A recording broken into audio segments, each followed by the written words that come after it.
Great. Hi, everyone. We're going to get started. Can everyone hear me okay? Perfect.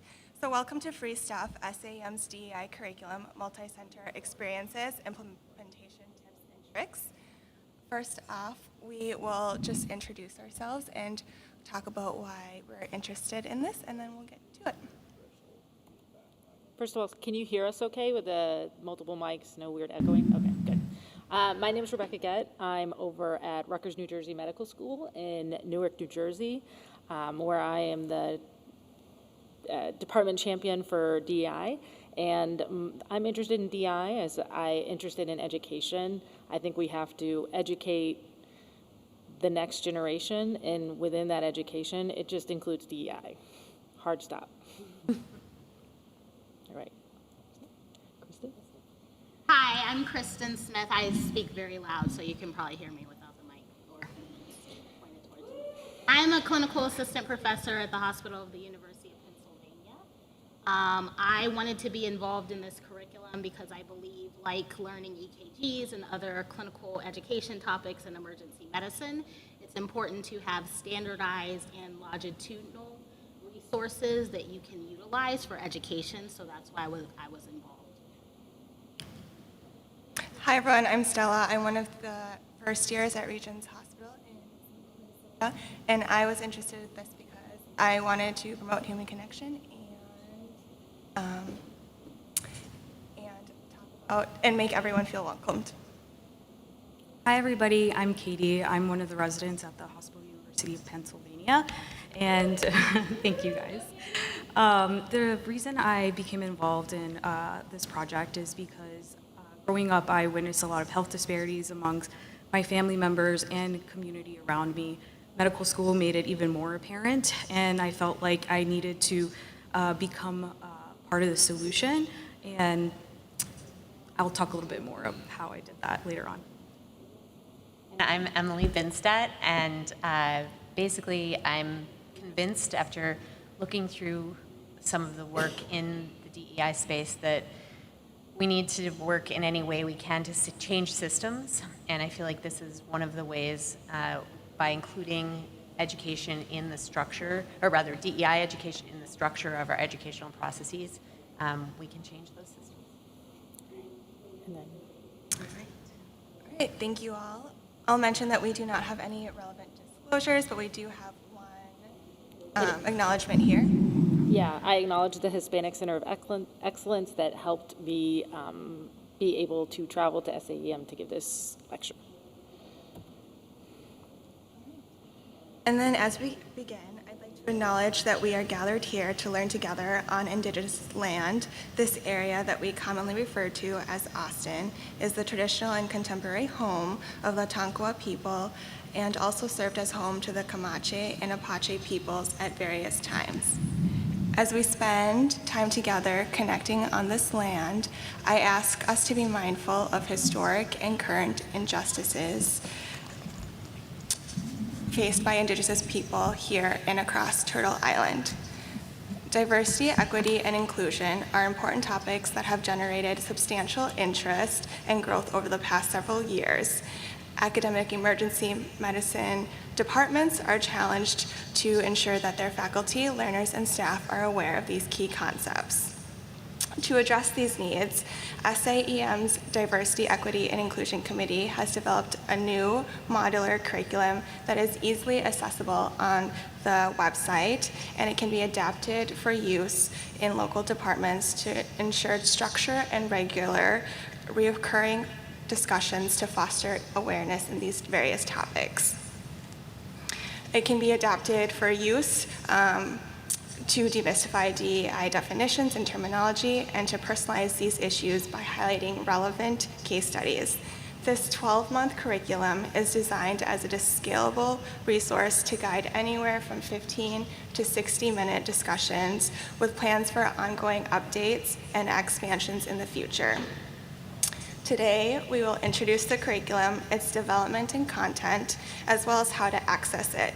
We will share some of our experiences implementing various pieces of the curriculum in our individual institutions, hopefully giving a sense of some ways that it can be used for different audiences.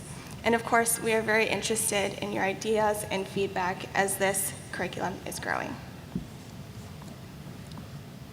So just going to take a few slides here to review what this project is.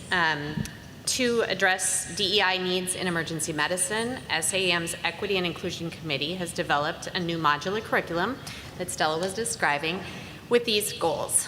We want it to be adaptable to local needs, clearly define DEI terms, lend structure to easily incorporate DEI topics into existing programming, to personalize DEI with relevant case studies, prompt discussion of local context, and enable equitable distribution of the task of teaching about DEI topics.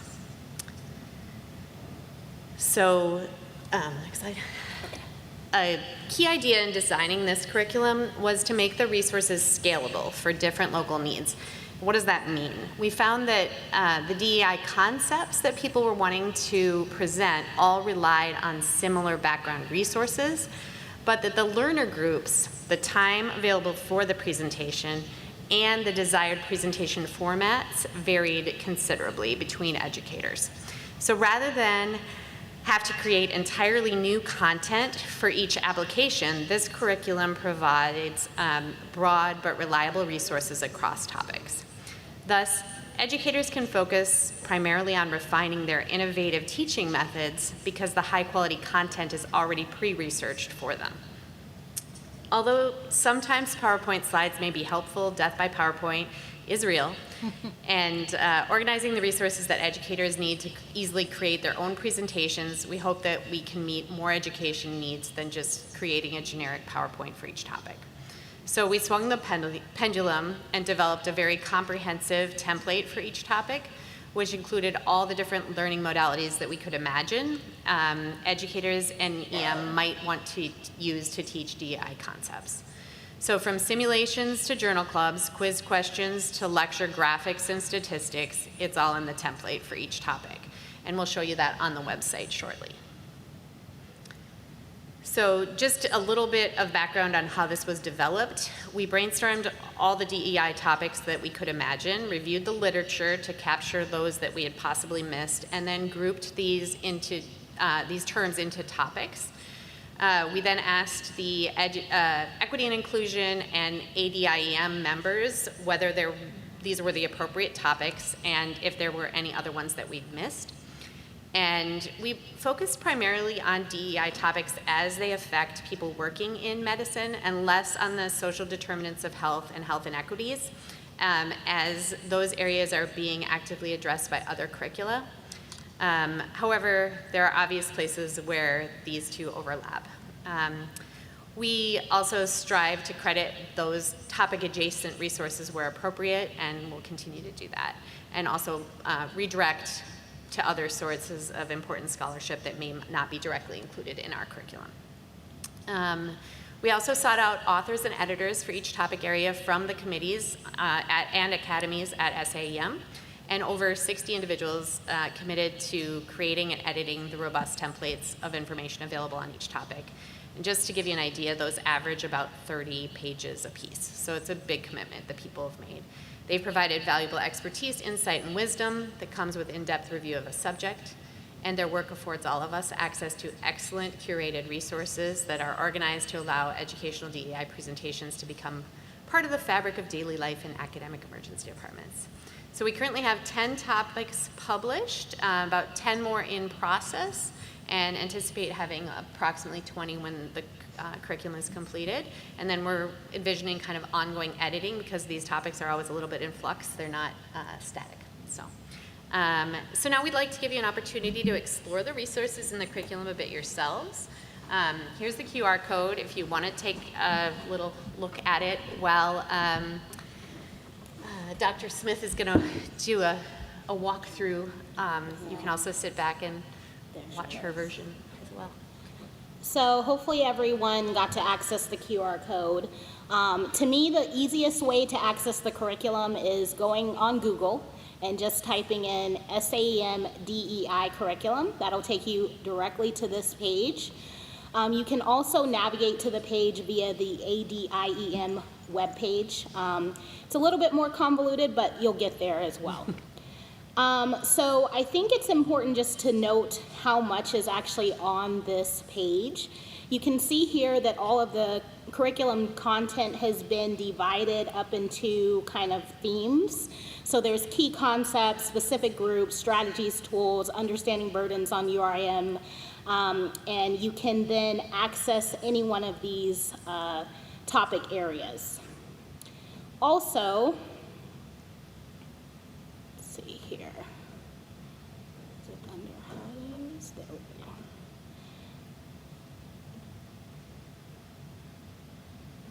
I had screenshots, so I apologize.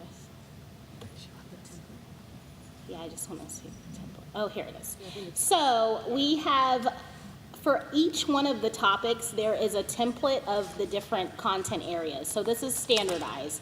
So for every single content area that you saw on the previous page, you have this template. So there's definition of terms. So these are all, researched and have references. So you can just quickly copy and paste them into any of the presentations that you're doing. There's also discussion and background sessions that get into some FAQs when teaching a section of the curriculum. There's also links to articles that you can use for a journal club, also ideas for clinical simulation, and many other resources. So I think it's just important to understand what is actually all included within the curriculum. So if you take, for instance, DEI terms, you'll take yourself to this web page and you can see each of these blocks. If you click on it, it then has text that then drops down. So here you can see all of the definitions that are within the DEI terms section. So diversity, equity versus equality, because that comes up a lot in discussion, inclusion. You can also see if you want to include any type of presentation slides that you just want to quickly download and put into your own slide deck, you can do that here with the references there. There's also different information on opportunities for how to implement this curriculum, journal club links. There's a lot of information, so I really encourage everyone to take a look at the curriculum and all of the content areas within it.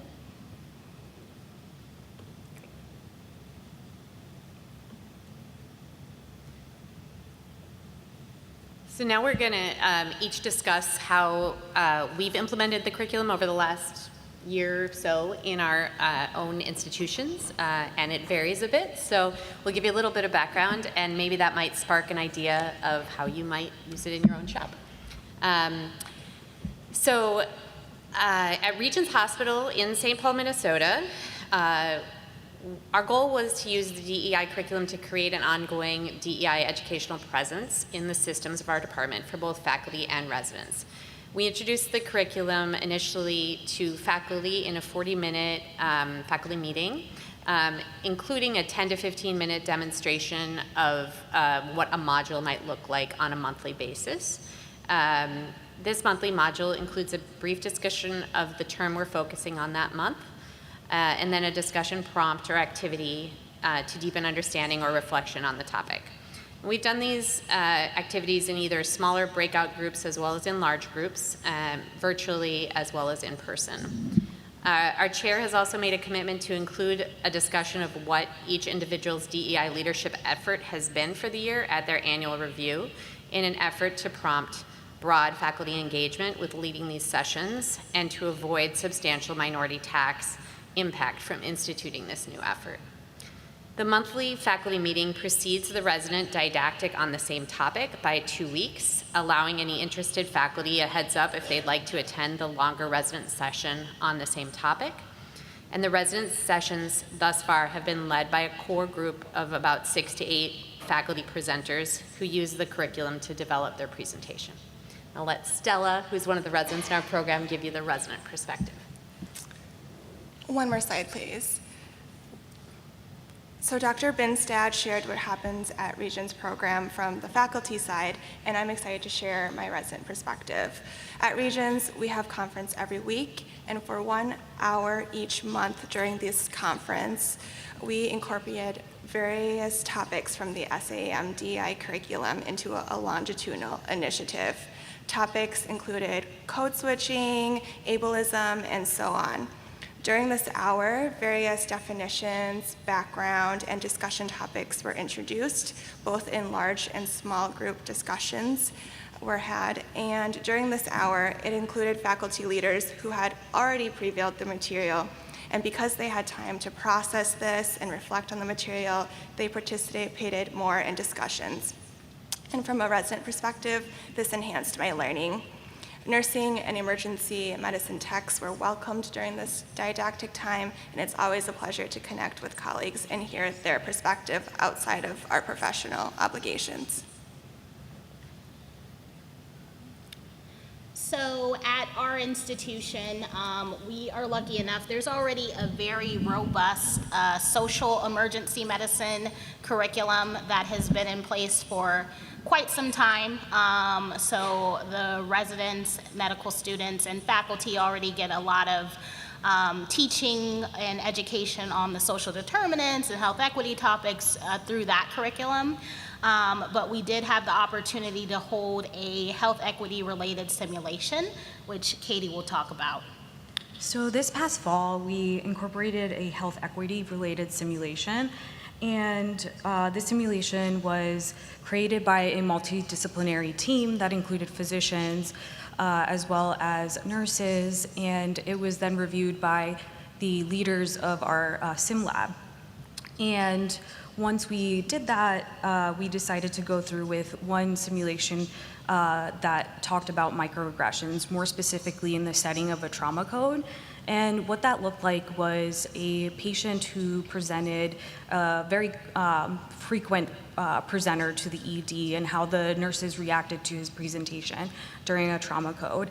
Then the residents were blinded to what was happening, and we ran the code as a group, as you can see in the pictures. And after that, we had a debriefing session with all the participants and the leaders. And it was an open discussion where we talked about what we felt like, how we approached the situation, and after that, we went over a frame model to help us be up standards and address microaggressions in different modalities, more specifically the 5D models. And this included being direct in the situation or delegating somebody else to address the microaggressions that are being presented, or even displaying discomfort. And it provided us with the tools to approach a microaggression of the similar nature in the future. As somebody who was blinded and participated during the simulation, I actually showed the discomfort display, and it was quite effective during my encounter because it allowed the interns to realize that the way the nurse was approaching the situation was inappropriate and that everyone deserves standardized care, if not even more, in the setting of minorities or those of color. And because they saw my cue of discomfort on my face despite having a mask, they decided to keep going and doing primary and secondary survey. But also reflecting back on this, it made me realize that I need to be better at being unbiased during these, I guess, confrontations, especially as a leader, because as a leader you should always be unbiased and approach situations in a certain manner. But overall, it was a great way to gain insight on how I should better interact, and the interns also really loved it, to the point that now I'm a part of this and looking forward to working on other projects. All right, so unfortunately, Tania Strout, professor of emergency medicine at Maine Medical Center, could not be here, so I was asked to present her slides on how they utilize the SAEM DEI curriculum. They used the journal clubs to promote awareness of the impacts of racism on human health in emergency medicine for faculty, residents, and students. After attending a presentation specifically about the book, So You Want to Talk About Race at Cord, they decided to use some of these strategies to design a common book club type style event for their emergency department. Their primary goal was to create an accountable space to learn and discuss race and racism. So their chair purchased enough copies of the book for all of the learners, and they had approximately 1 month to read the book. Residents were assigned specific chapters to present, just as they would for an assigned article at a traditional journal club. Leading up to the event, they sent additional topic-specific supplemental materials that included supporting articles, videos, podcasts. This increased engagement and deepened understanding. Examples of topics that tie into specific chapters of the book included microaggressions, intersectionality, white fragility, and others. Prior to the event, they asked everyone to complete a survey with a validated measure covering 6 domains of transcultural self-efficacy. They held their discussion group outdoors at a local state park, which is pictured here. And they had 57 physicians and students participate in the event. And in the survey, they saw a significant increase across each of the transcultural self-efficacy domains, with the greatest differences in the domains of self-awareness and awareness of the cultural gap that it can exist between people of different backgrounds. In conclusion, using the materials and ideas from the DEI curriculum, Dr. Strout and her group was able to think about specific issues to address and then tailor the material to their needs. A lot of the legwork, including relevant articles and videos, was already done and listed explicitly on the DEI Curriculum website, so they were able to pull together a fantastic event without having to spend a lot of time and energy starting from scratch. Okay, and I think that takes us to me over at Rutgers. So we introduced our curriculum in, essentially last year, 2022. I decided, since probably like most people, if you get this started, you're going to be the N of one, and to really build. So I set the bar kind of low in that I vowed to do 2 lectures a year. And so we'll start there, kind of see if the ball rolls, see what the interest is, and go from there. The lectures were roughly around an hour. They gave me an hour time. And then I just had the basic format that we've done over the past. So again, I did an intro, which we'll talk a little bit more about later, making sure this is an accountable space. We gave various definitions depending on what the topic was. Was it microaggressions? Was it minority attacks? Was it imposter syndrome? And then we had an activity plugged into that, whether it be a journal or a short video, or we did a small group discussion and kind of go from there. The good thing is, I think starting the bar low, you can only build the momentum from there. And so other things have come out of the curriculum that we've been working on. Like now, we didn't start with a book club, but that's the next thing coming. And we have a small but growing little tiny library. Like we physically got a bookcase and put all the books that the residents talked about or discussed into that. And we picked a book club going in the fall to start. And then also they said, a lot of the feedback we'll get into is that, we have a lot of speakers outside the DEI lectures, and maybe to incorporate DEI to all the speakers that come in and do our conferences, just not this one-off or biannual curriculum. So those are good ideas. So we incorporated those. And these are examples of a little bit of what we did. I think we did one type just to open up all these, what is DEI? What are all these definitions? That was our intro to DEI lecture that I did.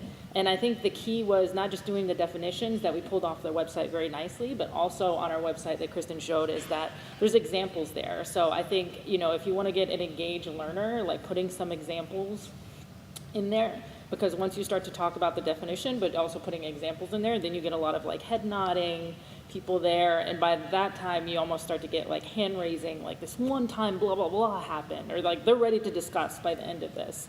And also, I think DEI is a sensitive topic. It can be very vulnerable. That's why also you set the stage, but also I always try to include something in my lectures that's kind of a win. There's we hear about microaggressions, but also micro-inclusions, little examples, what people have done to kind of overcome some of the barriers people face.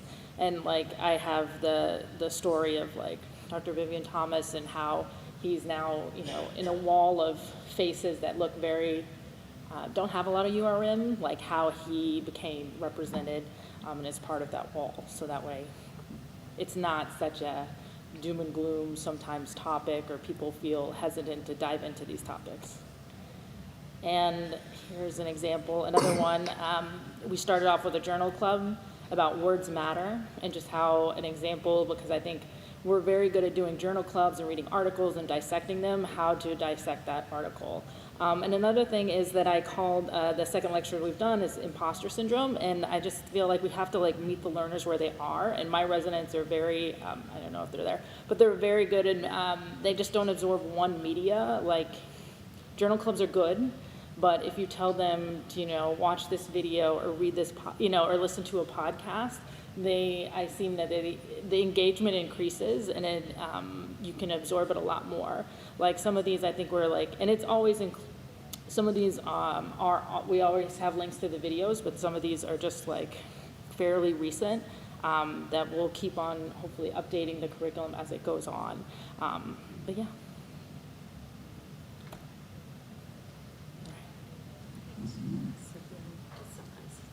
Oh, okay. So we plan to incorporate these 8 pearls into a new website section coming soon with advice on how to use this curriculum and what we've learned in the process of rolling out these projects in various settings across the country. So although you can see that the ways we've used the curriculum are quite different, there are some universal truths that we've found, and we'd like to discuss each of these a bit more so you can learn from our experiences as you consider starting your own projects. Great. So I'll be talking a little bit about finding your champion or group of champions. So when you come across wanting to initiate DEI initiatives, one manner to be effective in doing this is actually by finding a group of people with similar interest. Usually when you do that, there is some passions that you guys share, and this can help motivate a group to really go about these DEI initiatives. With that said, once you do have a group of people, it's important to find the leader of the group, the one that will keep the group together and make sure that things get accomplished. But there's also opportunities that during your initiatives to find multiple champions and group of leaders. It's just important to know that if that is the case, that people get assigned appropriate roles and duties so that no one steps on each other's toes kind of idea. And then once you do that, I think it's important to remember to be kind to yourself. If you think that a project that you want to do may be very small, I think that even starting small is great. And if you're passionate about it, to go forward and start with this small idea, because multiple times, time and time again, people's small ideas can become great, or even a small idea can make a huge impact. But then if there's initiatives that have a lot of different categories to it or a lot of different ideas, that also works too. And the best way I think to go about this is by finding group of leaders or group of champions and having roles like many people who have encountered being a part of like LMSA or SNMA and having their respective roles in that case. With that said, once all of that is done and you have leaders, what then? Unfortunately, a lot of things aren't possible without money. So finding someone to buy into your idea and help fund it might be a little bit difficult. I would say go to your institutions or your department, see if they're willing to fund your ideas, and if not possible, maybe the institution as a whole. And if that is also not possible, or if you want to seek other revenues or ways to pay or fund, you can also look at national institutions or grants that are provided. And then once that's done, you can start working on your dreams and your passions. So I know that we talked a little bit about what we've done in terms of building this curriculum, but it would be nice to kind of hear from the panel if they would love to share, at least one of you guys, how you were able to have your institution buy into your DEI initiatives. I think in our institution, we just have people that believed in the vision, and so both our chair and program director were willing to give the time. And I think money is one thing, but some of these things actually don't cost money. What they cost is time. And so I'm very appreciative of the willingness that our department showed to allow this to be part of the structure of the educational process for both faculty and residents. Awesome. So we're going to talk a little bit about the minority tax. Quite simply, the minority tax is asking minority faculty, residents, medical students, and other learners to take on extra responsibilities in the name of diversity. And this can be okay if someone, says, I want to be a champion for bringing on more physicians to the department who look like me, or I want to be included in resident recruitment or what have you. But it also can be taxing and burdensome if there is especially if there is no additional pay or clinical buy-down. So it is something to be aware of. I think a common question that kind of comes out of the minority tax and deviating and dividing up responsibilities is it okay for folks who are not underrepresented in medicine to teach these topics? And that's a really complicated answer because on one hand, when you see individuals, your first thought may be, well, what does this person know about, my experiences? And it can present as inauthentic. But it is also important to realize that asking some of the same leaders within your institution to always give talks on different subjects can also be taxing and also lead to re-traumatization, especially when you're talking about microaggressions and different things that have happened. So it's kind of, you have to think how to balance having people with lived experiences, so people who identify as being from underrepresented groups, with also making sure that they aren't getting the burden of teaching all of these topics as well. So beyond openly acknowledging these issues, one idea for reducing minority tax is asking all the presenters of every lecture to include a slide, whether it's on, whether the topic is EKG, chest tubes, diabetes, OB, whatever it is, included a slide in their lecture on the DEI relevance to that topic. This prompts both presenters and learners to consider diversity, equity, and inclusion issues on a regular basis as part of everything we do in emergency medicine. And ultimately, we make progress with DEI efforts when they become part of the fabric of academic emergency medicine, not merely an add-on. So on this slide, we also list several other ideas for systematically incorporating DEI into the curriculum and making it everyone's responsibility to make DEI education a core focus rather than a fringe element. Right, and then another lesson learned, 3, set ground rules. If you're gonna set out and do this curriculum, I think on further feedback and discussion with us as a group and just in general, is to set ground rules when setting up and remembering that these are very vulnerable topics, and to have, and this is also coming to our website too, to almost as a preface, if you're gonna teach this curriculum, to set up spaces. And people have talked about safe spaces and brave spaces, accountable spaces. They all are words that get thrown around, and I think that people have good meanings towards them. People say safe spaces, but you worry sometimes that people only say safe things in safe spaces, and you might not really be having the discussion that you really need to be discussing. And then people on the other end of the spectrum, people have talked about brave spaces where, oh, they're so brave and congratulating. I'm like, I don't really want to be congratulated or asked what I think of every other topic, just because that one person. And then so somebody uses this verbiage, and I just kind of like it. You can take it or leave it, to saying an accountable space. And then, we want to have discussions. We want to see what different viewpoints are. We want to see the intersectionality of where everybody's coming from.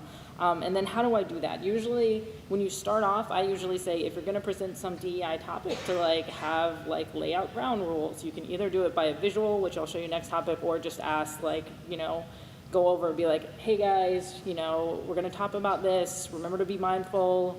Give everyone a chance to speak, and then also realize that there's going to be disagreements. And I say that, wouldn't it be weird? It would be weird if we all agreed on every topic and had the same opinion on everything every time. That'd be weird.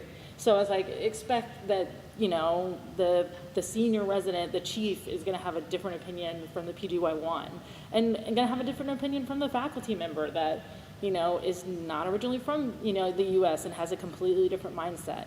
But that's good. That's where I learned that way. And then if you do get confused, I was like, just ask for clarification, because most of the time, if someone says something and you're I was like, most of the time, it's probably a communication thing, and they're just not saying it the way that they're saying one thing, and we might be interpreting another, and just asking. It was like, what do you mean by that? What do you mean by blah, blah, blah, blah? I'm just confused, and it helps do any friction. Sometimes you like to have bubbles or visual statements, and the modified Vegas rule, residents seem to latch onto, that our discussion is meant to promote education, but this talk stays in the room. If you have grudges or you disagreement, it's not for you to go to the 3 to 11 shift afterwards and continue to disagree or argue or take it out on each other. It was like, this is a place where we can discuss, and then again, be present, use the I perspective, don't speak for a whole group, because how can we speak for a whole group sometimes? And how do I do this? How do I create this space? Usually I always say lay the ground rules, but I also give myself an introduction. I say I am not the expert. I'm never going to be an expert. And much like DEI work, when people talk about diversity or reaching equity, it's a muscle that you have to flex. There's no magical level where you'll be like, I am plugged into the system and I know everything. That's not how it works. So you have to keep on working and learning. And every year I learn something different from my residents, and they show me what it is to be an educator. So I think having that own humble self when you go in there, I think is very valuable. We have our Faces of Medicine, where we have people famous from over time and from different backgrounds, on our wall. And we say, this will always be an incomplete study of who are the faces of medicine. And I think you have to approach the curriculum, I'm going to get some stuff wrong as a presenter. I'm not an expert, but we're here to at least have that discussion. Promoting discussion can often be challenging, especially depending on your audience. So here are just some brief tips that we had. Starting with definitions to create a common framework is helpful. And then secondly, often participants need time to reflect before sharing their ideas, so be comfortable with the proverbial awkward silence. Give people the space and time to participate. Use inclusive language, and then questions, as well as verbal and nonverbal feedback, are bound to happen. Know that this is not an attack on the facilitator, but rather as a learner, it helps with information processing, so be open to clarifying questions. And then lastly, on some of the SAEM DEI curriculum pages, there are facilitator guides that may be helpful to look through. So just a little piece on implementing DEI-related simulation. So it's whatever time you have for developing the sim, just times that by 2, because it's probably going to take you a lot longer than you anticipate. Also, be ready to understand that most of the learners within your simulation are going to be hyper-focused on the clinical objectives, and sometimes the DEI-related objectives can get lost. So you'll likely need to make them very obvious and probably have them show up multiple times before learners catch on and know to kind of move on, address this, whatever it is, whether it be microaggression or what have you. Next slide, please. And with everything, there are resistant learners. Yeah, so, you know, what we've come to, and I'll try to get through this so that way you can take any questions. I think these are a list that we made as just faculty that we've gotten. You know, it's not an Olympics, it's not like, well, my family did this, and I came from this, and this. I was like, we're all coming from different places, and just appreciate that everybody is at this moment, and it's pretty amazing to be, you know, you've accomplished a lot, and I think it's not a race at all, like it's not competitive. And also remember that a lot of people are very vulnerable after hearing some of these topics or hearing what so many people have had to do in order to get here. It might make you feel a little bit more vulnerable. You'd be like, well, I didn't have to do all that. I feel kind of bad. And then you get the kind of deniers and generational differences. And that goes different spectrums. Like you have your old faculty member being like, oh, I've practiced in this hospital since da, da, da. Like, that's great. That's generation 1.0 of EM physicians that have had to accomplish a lot. You know, but they might not think they need to learn about this. And then you get the other end of the spectrum, maybe like, you know, your intern that's like, you know, the faculty are the one with the problem. I'm aware of everything. You know, I've been raised with this. I already kind of know the world that we live in. So those are kind of the two different spectrums. I would say, like, I welcome that. And I always put it on myself. I was like, I'm not an expert, so I don't know how, you know, even if you're 20 years out in your EM profession, we still have to learn about all the cool new intubation things. I feel like we should also learn about, you know, these new topics that are coming up, including DEI and the curriculum.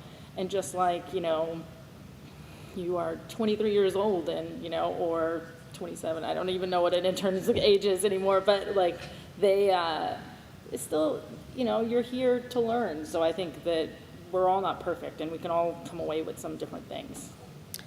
And as with a lot of times when you're teaching anything, there's never enough time, especially when you're teaching DEI-related topics. Everybody kind of wants to share their experience, a lot of times because they haven't felt like they've had a safe space to share, and they kind of want to hear like, oh my gosh, you're going through that, I went through that as well, and kind of develop ways to address it.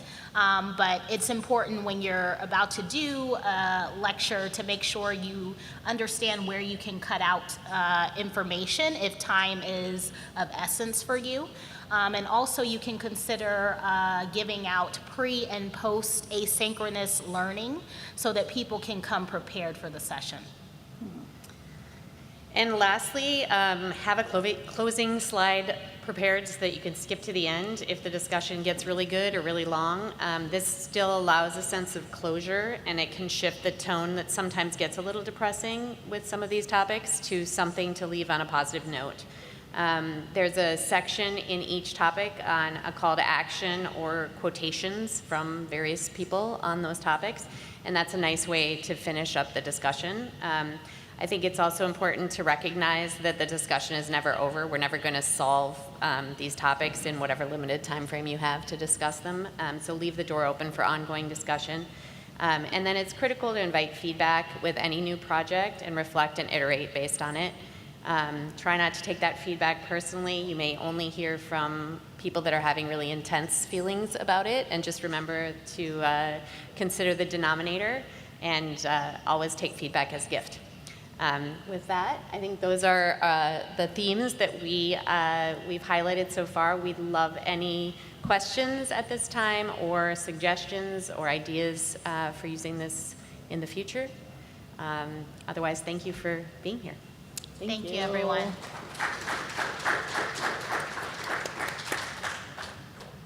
Go ahead. Yeah.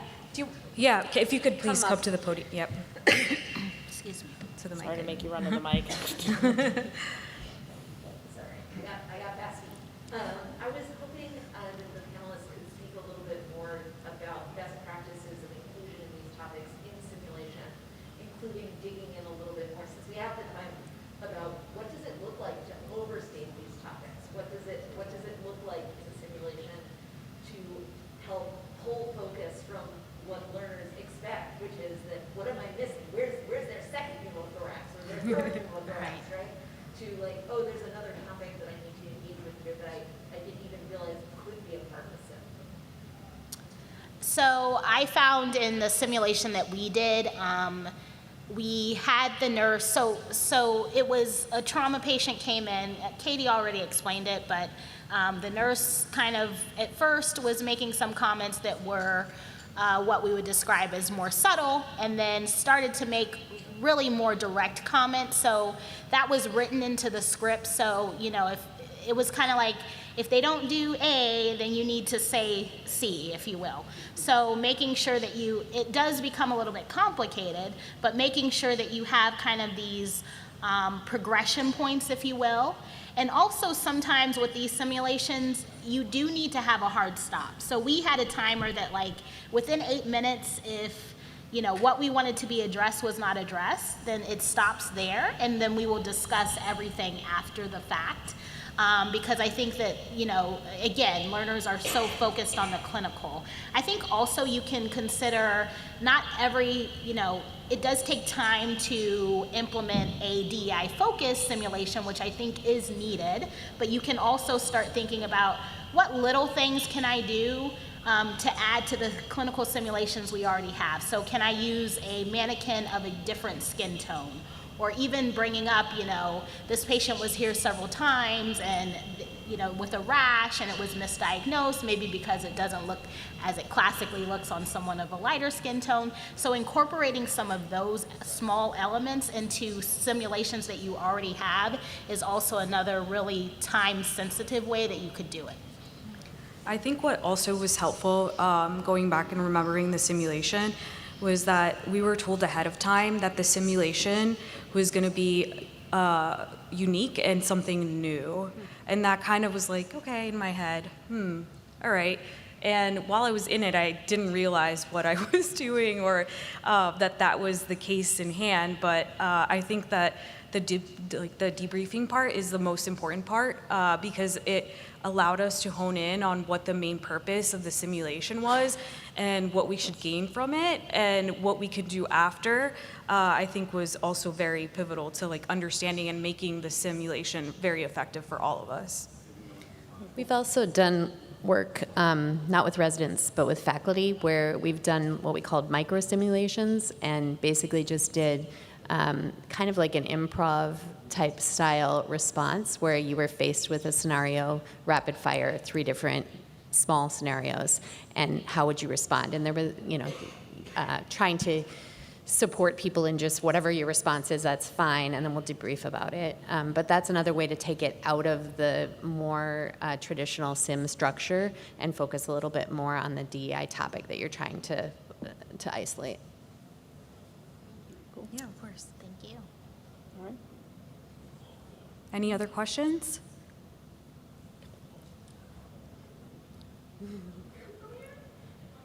It's because Yeah. they're recording it, so Yeah. I guess then we recording, can yeah. hear you. Thank you so much. Thank you. But I can hear you. Yeah. Thank you. First of all, I want to say thank you. I think to everyone that put in the effort for this. This is an incredible feat. It looks like it was a lot of work, but thank you. And thank you for sharing the implementation efforts as well.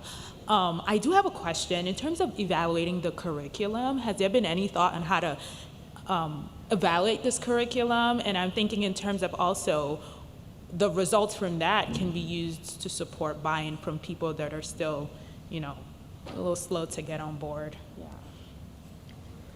So we do not have any formal evaluation process that's going on, mainly because individual institutions are using it however they're using it. And so individual institutions are also getting feedback. But if you're interested and have good ideas on that, I'd love you to join the Equity and Inclusion Committee and help us with a more SAEM-wide process for that.